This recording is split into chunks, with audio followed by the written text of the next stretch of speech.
Pag-ere ng It's Showtime sa GMA7 plansyado na, pero may kumo-kontra. Go! Go! Go!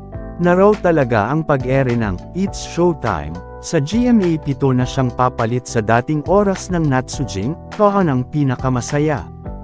Plansyado na raw ang pagpapalabas ng Kapamilya Noontime Show sa Kapuso Network at anytime soon ay maglalabas na ng official announcement ang GMA tungkol dito. Sa latest YouTube vlog ng talent manager na si Ogie Diaz na Showbiz Update, nabanggit nga ang balitang nakapagdesisyon na ang mga bossing ng GMA na ipalabas ang It's Showtime sa iniwang oras ng kahanang pinakamasaya. Ang Showtime na ang hahalili sa tahanang pinakamasaya. Oo, just go, ayan. Ayon sa GMA7 camp, antayin na lamang daw natin this week ang gaganaping media ko ng mga bossing ng GMA at ABS-CBN.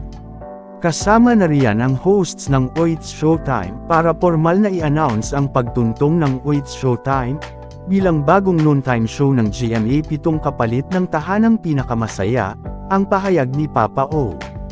Patuloy pa niyang chika, kung block timer ba ang ABS-CBN or revenue sharing ang mangyayari, nako, ayoko ng yumpol, ha?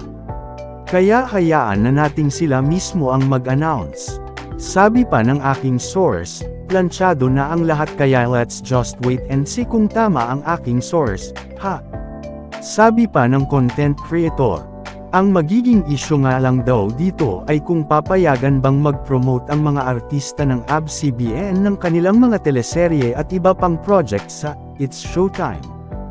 Kasi nga, ngayong umeere na sa GTV ang It's Showtime, ay hindi pwedeng banggitin ang mga shows ng ABS-CBN dahil sister channel ito ng GMA7.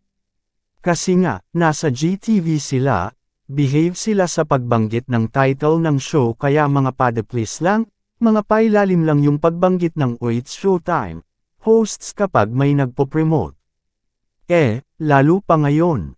Kung nasa GMA na ang It's Showtime, lalong hindi sila pwedeng mag-promote. Kahit nanduan pa si Kim Chiu, hindi niya pwedeng i-promote yung What's Wrong with Secretary Kim, bago niyang serye with Paolo Avellino, pagayag pa ni Papa O. Samantala, may mga nakakausap naman kaming mga taga-GMA na nagsabing parang hindi sila approve na ang Showtime nina Vice Ganda, Ann Curtis at Vong Navarro ang ipalit sa kahanang pinakamasaya. Sana raw ay gumawa na lang ng bagong show ang network para na rin sa issue ng identity, o di kaya i-extend na lang ang oras ang tick-tick clock nina Pokwang at Kim Atienza. Oh well, abangers na ngayon ang lahat kung matutuloy nga ang pag-ariba ng It's Showtime sa GMA7. Mr. Kasag pa here. Subscribe for more.